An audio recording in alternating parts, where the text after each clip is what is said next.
Rombongan pengungsi Rohingya kembali mendarat di Aceh, tepatnya di kawasan Desa Blangulap, Kecamatan Masjid Raya Kabupaten Aceh Besar pada Minggu tanggal 10 Desember tahun 2023 pagi dan tepi pantai Gampong Blang Raya Kecamatan Muara 3 Kabupaten Pidi dalam jumlah diperkiraan ratusan jiwa.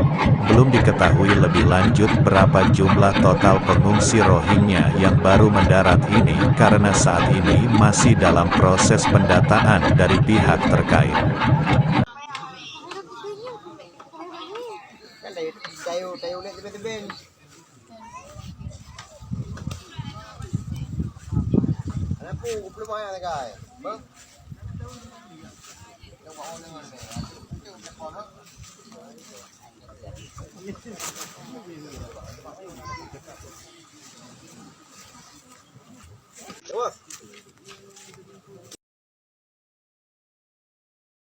Hari ini Minggu tanggal 10 Desember 2023 kembali mendarat sejumlah 200 lebih warga Rohingya di pantai Muara 3 Kabupaten Pidijaya.